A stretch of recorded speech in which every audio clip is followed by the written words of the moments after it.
شقیق، این همون ابو علی ابن ابراهیم که بسیارتر شقیق بلخی میگویند و شاگردش حضرت حاتم.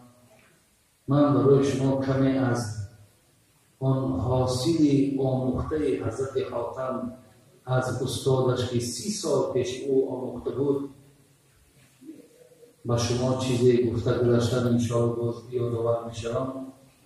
قبلا یک چند مصرع‌های بسیار زیبا ایجاد کرده شیخ سعدی را میخواهم به گوش شما رسونم تا از در این لحظه ها هم از این عزیزانی که تمام حیات خودشان در خدمت دین سپری کردند یادآور شدیم. اونها را خدای مهربان به طفیل این نامشان گرفتن، از ایجادیات چنان چیزی خواندن، روحشان خداوند شاد کنه. ما را بهشت صحبت یاران همدم است، دیدار یار نامتناسب جهنم است. هر دم که در حضور عزیز بسر بری، دریاب که از حیات جهان حاصل آن دم است. نه هر که چشم و گوش و دهان دارد آدمی است، پس دیو را که صورت فرزند آدم است. آن است آدمی که در او حسن سیرت است، یا لطف صورت است دیگر حشر عالم است. هرگز حسد نخورده و حسرت نبوده ام، جز بر دو روی یار موافق که در هم است. آنها که در بهار و صحرا نمی روند، بوی خوشی ربیع بر ایشان محرم است. وان سنگدل که دیده بدوزد ز روی خوب، پندش مده که جهل در او نیک محکم است. آرام نیست در همه عالم به اتفاق، گر هست در مجاورت یار محرم است. گر خون تازه می رود از ریش اهل دل، دیدار دوستان که ببیند مرهم است.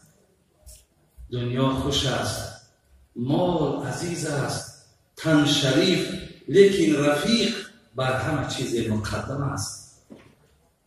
ممسک برای مال همه سال تنگدیر، سعدی برای دوست همه روز خورم است.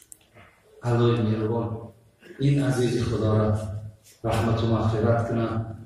برادرای عزیز اکن، اصلا یک آوردن این مصرع ها هم به خاطر آن بود که عزیز خدا را بینید هرگز حسد نخورده و حسرت نبرده ام، جز بر دو روی یار موافق که در هم است. در بالاتر گفت ما را بهشت صحبت یاران همدم است، دیدار یار نامتناسب جهنم است. هر دم که در حضور عزیز بسر بری، دریا که از حیات جهان حاصل ماندن است. ای عزیزای خدا نگر، ای امتهای پیغمبر نازنین آخر الزمان، کدام عزیز خدا را، کدام دانشمند، کدام نفری را که شما وقتی از خدا و از پیغمبر در پیش شما صحبت میکنن، صحبت همه را اگر دریا کردیم، بهترین لحظت حیات شما یا لحظه از حیات شما اما لحظه است که الحمدلله شما در لحظه برادران عزیز الهاد قرار داره. همچنان حضرت میگه دویم حسد میبود یا حسرت میخوردم. برای چی؟ اگر ما بابای در یک جا شنوم که پند نصیحت بود و من در اونجا اشتراک نکردم، برای اون محفل بسیار حسرت میخوردم. ای کاش از الله مهربان خواهان او هستم که انا همون حسرتی که حضرت سعدی میگوید از تفاماندن شنیدن سخن خدا و پیغمبر در من پیدا میشد، در ما و شما هم پیدا شد. خداوند ما را هم توفیق دهد که در کجایی که اگر از خالقمان، از پیغمبرمان، از شریعتمان صحبت اگر آراسته شود، ما را خداوند در اونجا حاضر گرداند. برادران عزیز و گرامی، اکو وقتا بینیوید کمی بلکه هست این صحبت‌هایی که ما می‌خواهیم کمی روشن و ساده کنیم برای این حد اقلی از فعال زیادیاز اینجا که وقت محدود است ما نمیتونیم مقصد برای شما از هر جهت گوشزد کنیم، ولی الحمدلله همینش هم خدای مهربان شکرگزاریم که الله مهربانی امکانیت امروز برای ما و شما داده است. خداوند یکی از مسجدهایی که در شما شده بود مردم آمده الحمدلله رب العالمین نماز کنم میخوانیم سخن خدا و پیغمبر گوش میکنیم با آزادانه و آرامانه الحمدلله از این داخل بیرون میشیم. این هم برابر از این جای شکرگزاریه. خداوند این نعمت شد، این نعمت آسودگی شد، این نعمت همدیگر فهمی را، این نعمت یک جایه و وحدت علای مهربان شکرگزاری شد توفیق شد برای ما و شما نصیب کنه. حضرت شقیق وقتی که حاتم گفت بچه من 30 سال خواندی ای محصول خواندگی کو من یک مقصد آگاهی پیدا کنم کو بینم تو چه اندازه را مهنت من چی نتیجه داده. برادرها یک سر فراموش نکنید که وقتی شاگردی من نامی می شود یا شاگردی من در یک جا مثال مرد در بین مردم شهرت پیدا میکنه میدونی که همون استاد بسیار لذت میبره، بسیار خرسند میشود که این دست پروری ما را بین که الحمدلله که مقصد و تجاب رسید. از این لحاظ حضرت شقیق هم مقصدش را میبره. حاتم گفت استاد گفت من بسیار چیزا از تو آموختم ولی یعنی ثمره از همون خواندگی ها من در 6 چیز جمع میکنم. همین 6 چیز را گفت من در حیات خودم برای خودم یک دستور عملی قرار دادم و انشاءالله به گوشت حضرت میرسونم. گوش کن، اگر خیر باشم در حقم دعا کن تا من به همین 6 چیز اختیار کردگیم مقصد حیات ما به آخر برسانم. یکم شما شنیدین که گفت وقتی در مردم دیدیم که در رزاق بودن خدا مردم شک داره، شبهه داره، یعنی با پررگی مردم حالی قائل نیستن که ریسکی که با اونها میرسد عیناً از خدا میرسد.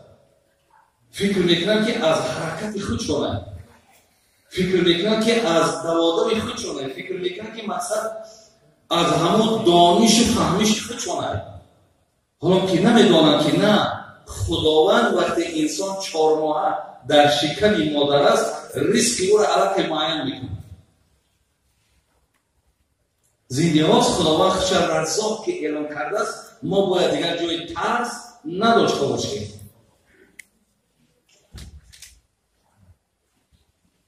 از همین لحاظ من چند قصه یک زنی را هم برای شما آوردم که بسیار زنی شعر زن بود، حتی شوهرش هم شینان گفت مقصد تو این قدر مردکی ترسانچه که بگیرد نه، برای او هم مقصد گوشتت کرد. خود همین حضرت حاتم هم همین شاگرد حضرت شقیق هم همین در جهاد از دنیا گذشتگی است. وقتی میگه سفر داشت آیلش اگه آدمی حضرت حاتم آیلش هم آدمی بسیار و خدا شناس و اعتقاد عقیده بیش مستقیم. میگه وقتی از زنش پرسید که زنک اگه من مقصد نیت جهاد کردم آیا چی مقدار نفقه در پیشت بگذارم؟ میگه زنش طرف حاتم گشت گفت چی مقدار دیگر حیات داری؟ او زنک حیات چی مقدارش در دست من نیست، من نمیدانم که مقصد چند روز دیگر زنده میمونم. و وقتی که نمیدانی که چی مقدار حیات داری، خب یعنی در دستی تو که نباشد ریسک هم در دستی تو نیست. مقصد هر چی قیمت داری، هر چی مقداری داشته رفتم بگیر. وقتی میگه حاتم که خیر کن ای زنک دیندار مردک آگاهی ندارن چی مقدار امام نمان برآمده رفت. میگه یک زنی میگه همین مصلحت حاتم همراه خاموش گوش میکرد. آمد و گفت حاتم چه می‌دار؟ گفت مبلغ گذاشت. گفت حاتم یک روزی خرد رفت، روزی دهنده همیشه است. او هیچی نگذاشت، یک روزی خرد بدای رفت، گفت روزی دهنده در همیشه است. انا همین اعتقاده برادر عزیز، من برای چی قدر گردیم برای شما تاکید دارم. این در عقیده ما بسیار نقش مهم می‌بازد که باید هممان رضا بودن الله مهربان باید اعتراف داشته باشیم. اگر این ما قبول نداشته باشیم ما مسلمان نیستیم.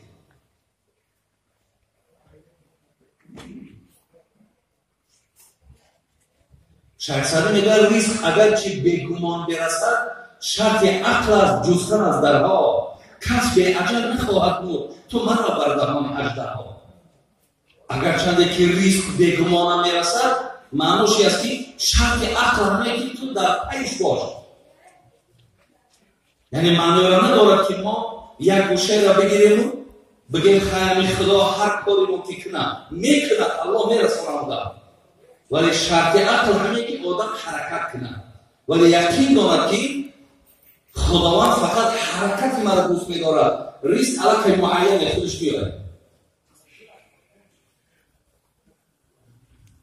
دویم برادران عزیز، حضرت شقیق میگه وقتی این گوش کرد و حضرت حاتم آیت آورد و ما من دابة فی الارض الا علی الله رزقها، همین آیت خوان و به همین آیت قرآن تکیه دارم. یعنی خدا چی گفته است؟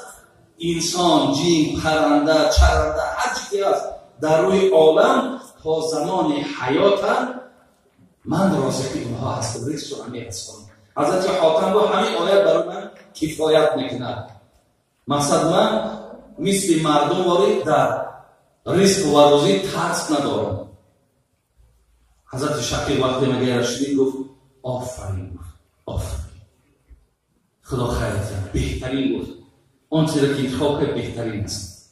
یا دوم حضرت حاتم گفت، حضرت گفت دوم دیدم که مردم در همین دنیا هر کس برای خودش یک دوستی انتخاب میکنه، دوست میگیره، رفیق میگیره.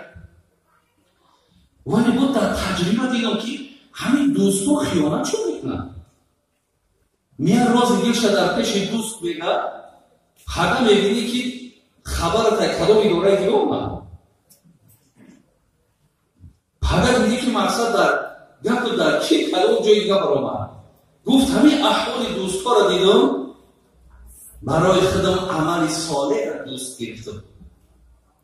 زیرا عمل صالح گفت دوست حقی در خانه قبر من همراه باید، در گذشتن پول صراط هم همراه باید، در نزد خواندن نامه اعمال من همراه باید. یک دوست یکی گفت از من جدا نمی‌شود. این دوستایی که در دنیای هم خیانت میکنن، هم که اگر مبادایی که ساعت مرگ که من جدا میکنن حتی جدا میشود. زیراز دوست را انتخاب کردم که برای من هم خیر دنیا داره هم آخرت. استادش میگه وقتی این شنید گفت آفرین، آفرین. البته ببین چه سخنهای بهترینی را از حضرت مثال در دوام این 30 سال آموخته. هر کدام ما نباشید امروز برادرای عزیز، یعنی هر کدامتون ما همین اکای آسمان دیگر نامده، ما همین بردیم. امروز ما هم الحمدلله رب العالمین دیگه سیم که دیگر قریب که از همون دوستهایی که حضرت حاتم که 1000 سال پیش گفته بود، تصور کنید 1200 سال پیش گفته بود و که داود دوره ها با خیر مردم ترسی خداش زیاد بود، ولی امروز همون دوستهایی را که حدیث ها میگد اون دوستهایی را که دوستهای جانی میگه، برادر عزیز گفتی اگر آتیش که با میکروسکوپ بکنه نمی‌بینه. برای همین شیخ سعدی خدا رحمت کنه میگه آن به که در این زمانه کم گیری دوست، با اهل زمانه صحبت از دور نکوست، چون چشم خیرت باز کنی دشمن توست. آن به که در این زمانه کم گیری دوست، با اهل زمانه صحبت از دور نکوست. آن کس که تو را با جملگی تکیه بدوست، چون چشم خیرت باز کنی دشمن توست. آدمی را که تکیه‌گاه میگیری، دوست اساسی بگی انشاءالله جان شما نمیتر، لیکن اولین آدمی که خیانت میکنه میگه حضرت میگه همونه. زیر لحاظ برادر عزیز در انتخاب دوست هم عزیزای خدا دیگه ما بازی توصیه نمیکنم، زیرا از اون دوستایی که ما در کیسه ها خوانده دیگر اون که دوست یافتن حاضر برادر عزیز بسیار بسیار مشکل شدگی است. برای همین حتی در حدیث خواندم پیغمبرمون از باب معجزه گفتن زمان میاد بر بالای امت من که 3 چیز را امت من دیگر هیچ وقت دریافت نمیتونن. مقصد بسیار خواهش دارن، بسیار طلباتشون هست که این 3 چیز به دست بیاد، ولی که این 3 چیز از دست میرود. گفتن حضرت این چی است؟ گفتن یکم لقمه حلال. یکم لقمه حلال. همه میدونیم برادر عزیز که اگر تا لقمه حلال نباشد حتی دیگر عبادت هم دیگر به نفع جان ما نیست. یعنی لقمه حلال بسیار نقش مهم می‌بازد. یک. دوم سنت های من. الله مهربان قرآن میگه لقد لکم فی رسول الله اسوة حسنه. اگر شما خواهید که مدنیت شما، معرفت شما، قدر شما، قیمت شما از بین نرود، حیات پیغمبر برای خودتان الگو قرار دهید. پیغمبر چه خیل می نشست، پیغمبر چه خیل خواب میکرد، پیغمبر در بین مردم چگونه معامله میکرد، پیغمبر چه خیل لباس میپوشید، پیغمبر چه خیل ریشی زیبا داشت، تا از سنت های حضرت پیروی نکنید میگه مثلا شما الگو، شما بهترین شدن نمیتونید. پیغمبر گفت دویم چیزی که از بین شما میرود این است که سنت های من از بین میرود. سیوم برادران عزیز گفت دوست های جانی دیگر باقی نمیماند. اگه تصور کنید وقتی لقمه من حلال نباشد، وقتی در ما سنت از پیغمبرمون وجود نداشته باشه، وقتی دوست های جانی نباشد، با فکر من از پشت زمین هم زیر زمین بهتر.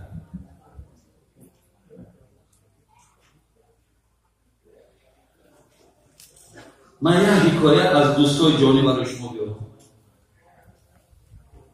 زمانهایی که حضرت عمر رضی الله عنه سر خلافت بود، بیشتر از 10 سال کرسی خلافت حضرت عمر زینت داده.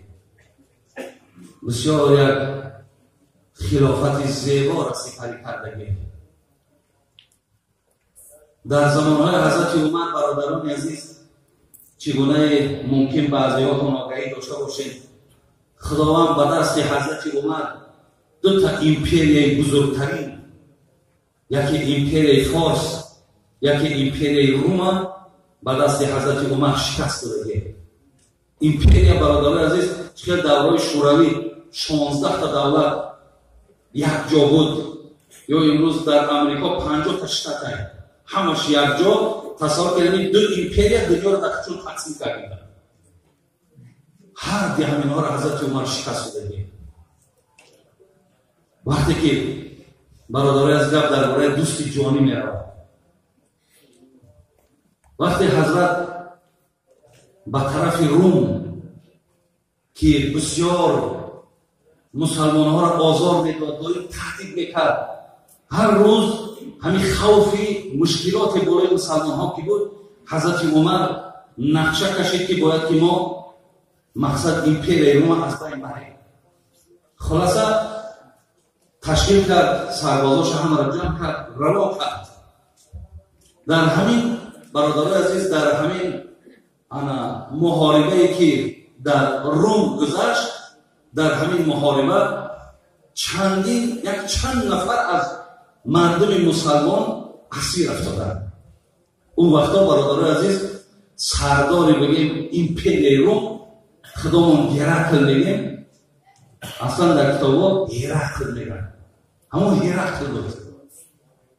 بعدا یکی از صحابه های بسیار جلیل القدر به نام عبدالله ابن حذافه را همون امپراتور روم مورد تفتیش و مورد مقصد محاکمه قرار داد. اصلا خیلی صحابه برادرای عزیز همش برای دین، برای پیغمبر، برای شریعت اونها جانشون را نثار کردند.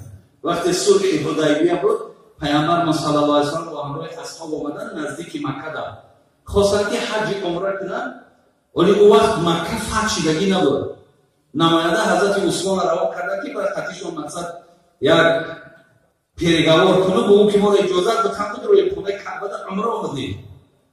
اونها اجازت ندادن، اجازت مشرکای عرب اجازت ندادن، ولی یک نماینده‌ای که برای گفتگو پیش پیغمبر آمدن، یکتاش عروه ابن مسعود ثقفی بود. او چی میگه؟ او مشرک بود. وقتی آمد پیش پیغمبر در نشست خیلی نگاه کرد، پیغمبر آب دهنش وقتی به پرتویت صحابه میگیرن در روشون میبونن، برای اراده طهارت میخیزن، همه برای آب دادن طهارت جنجال میشون، باقی مانده آب طهارت پیغمبر میموشن.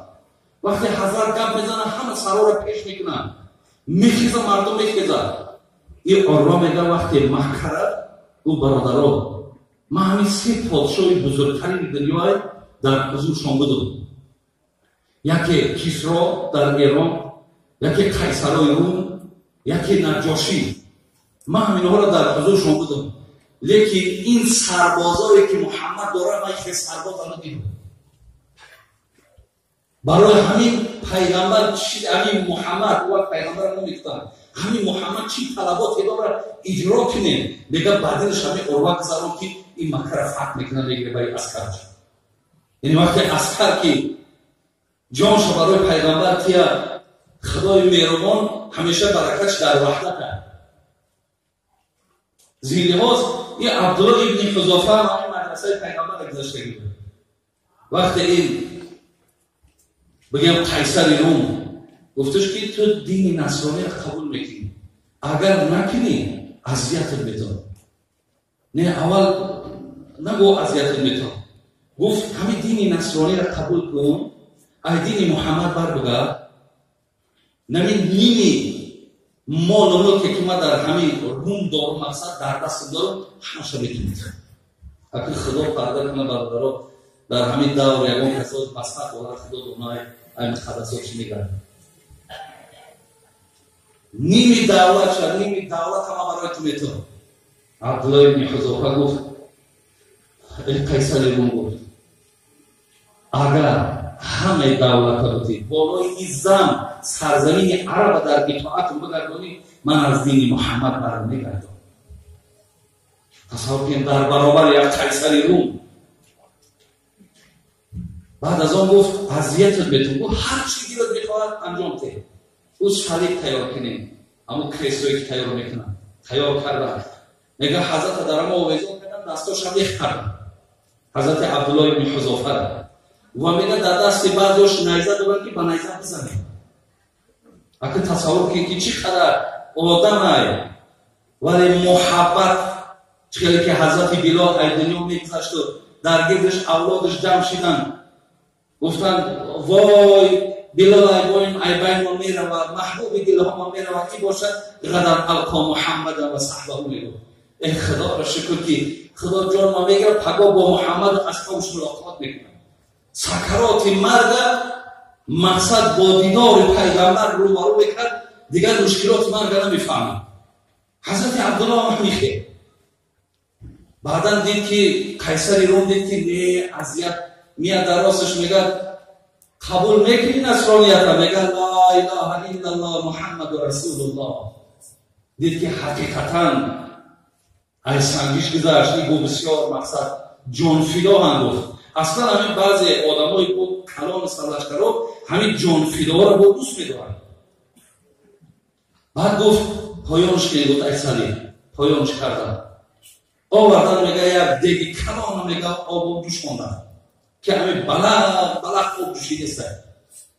میگه نفری رو میگه در پیشش در درون یک پاک گفتن. بعد از اون میگه گفتش قبول میکنی نصرانیت؟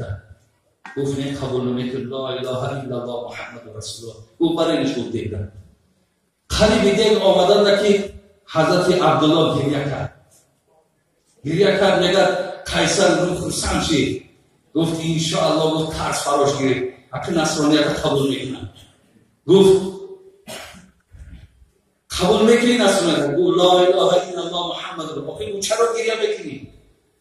گفت آخر من درجه شهادت بردستم، من مقصد شهیدی در راه خدا میشم. ما در کتاب ما خبر داریم که خداوند جان شهید با کیفیت میگیرم.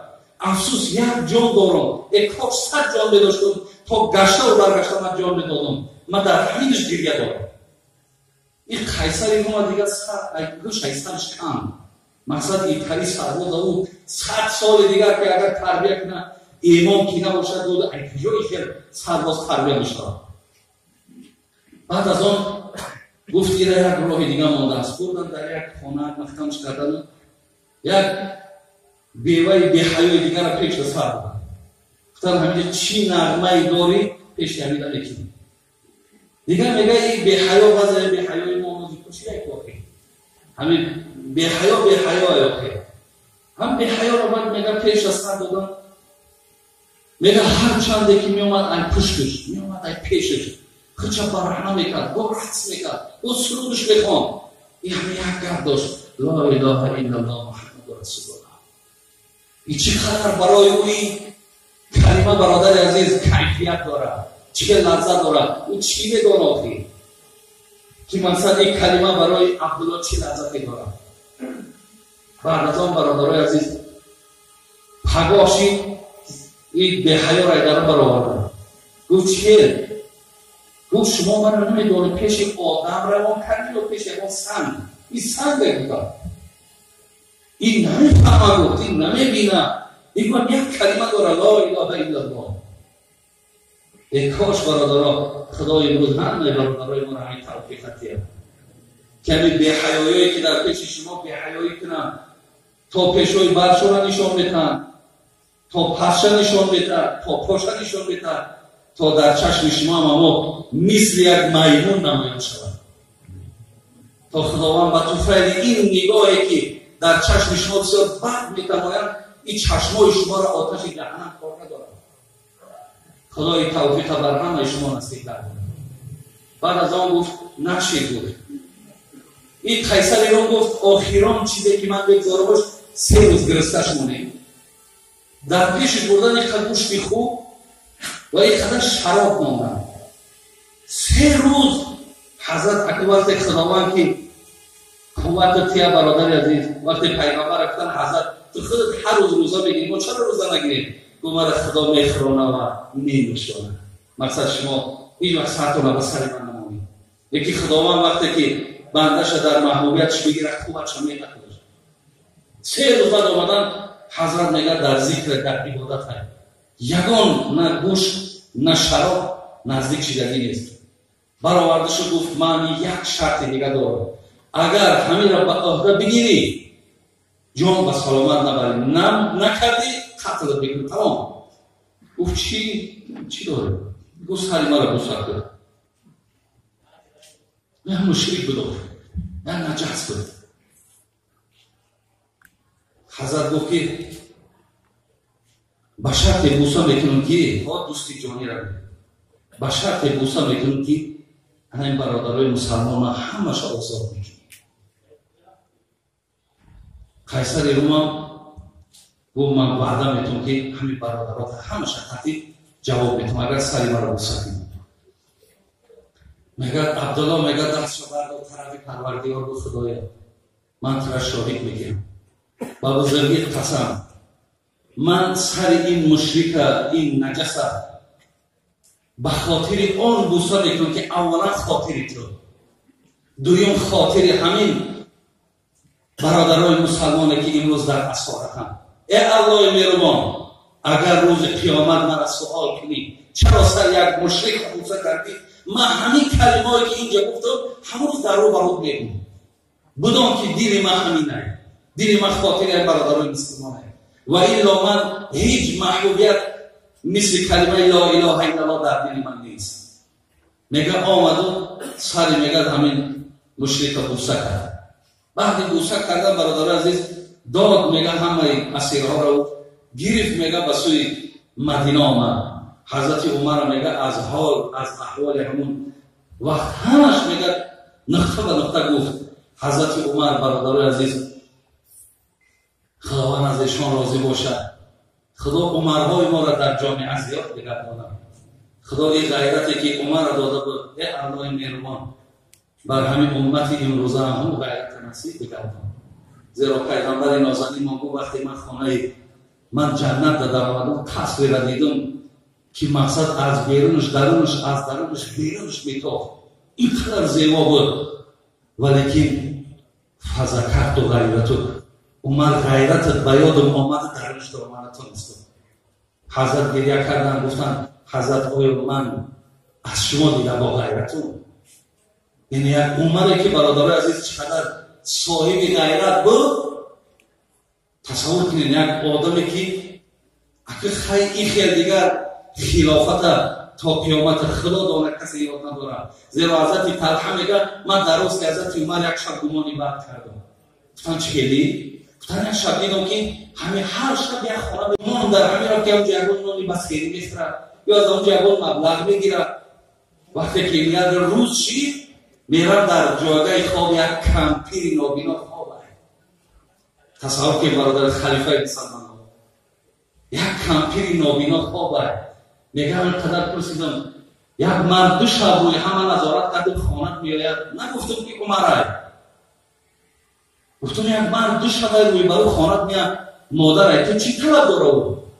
گفت خدا خیرش یک کدام جوان مردی است که میه خانه‌ام تازه میکنه، خانه‌ام میروه پیشم در بعضی نمین اخلاط و پخلاطی که هست میبره میپرتاید با بعضی کمک ها در پیش میمونه و میبره میره کسی است خداوند رحمت و مغفرت کنه. میگه برآمد گفتم ای وای به حال تنهایی چی گمانی برداد تو در حقی حضرت عمر. آیا حضرت به چی مقصد می‌درآمد؟ من به چی مقصد در راستی چی گمانی بد کردم؟ همین حضرت عمر برادرای عزیز علمی در نسبت عبدالله چی گفت؟ همین حضرت عمر وقتی از دنیا میگذشت بچهش عبدالله میگه اکم پسرم میکنم دعا میکنم. بچهش میگه سر پدر میگه بالای همین رانی پام بود.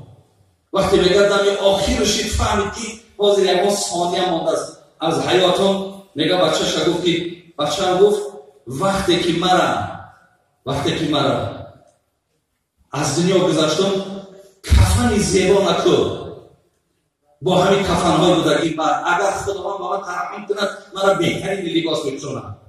در قبر کردنم گفت مردم آزار نده و بعد مردن من آن چیزی که در من نیست زیاده روی بد نکنید مرا تعریف بسیار نکنید.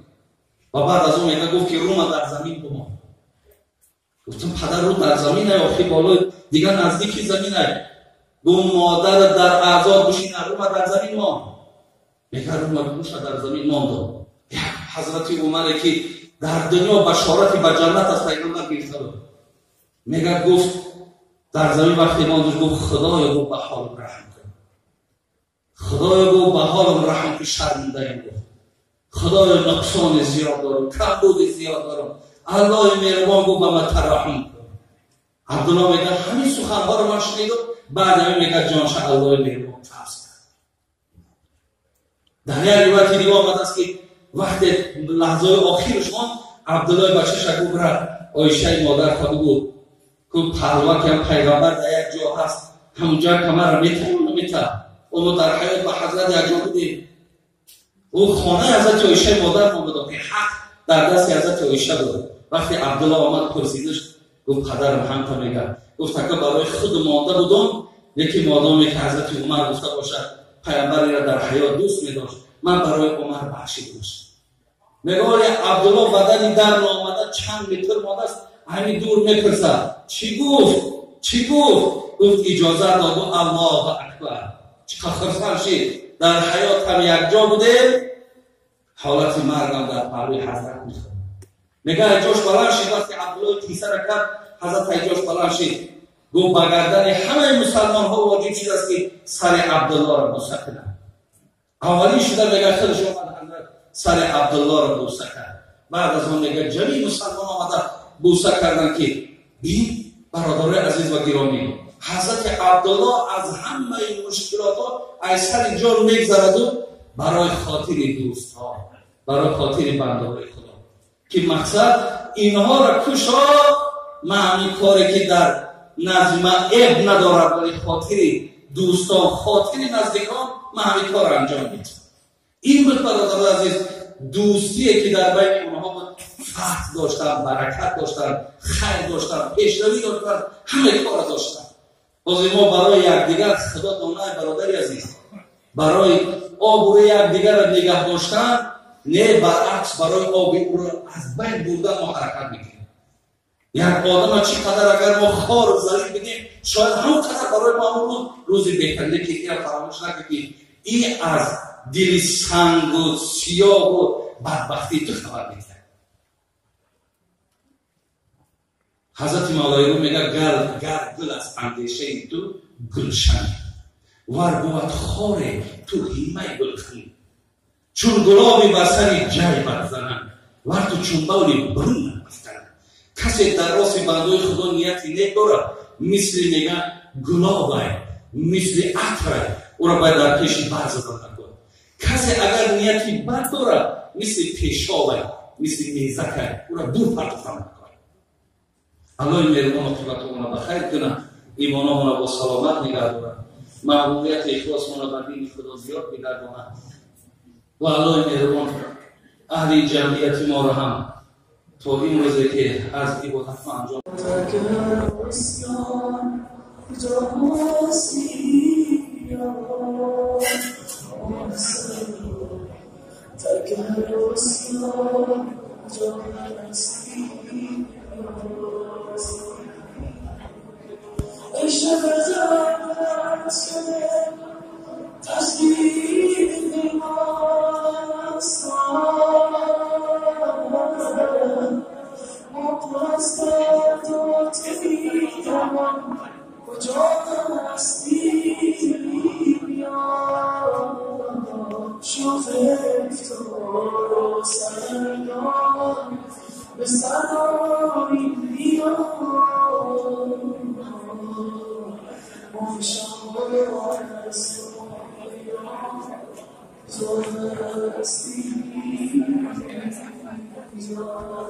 So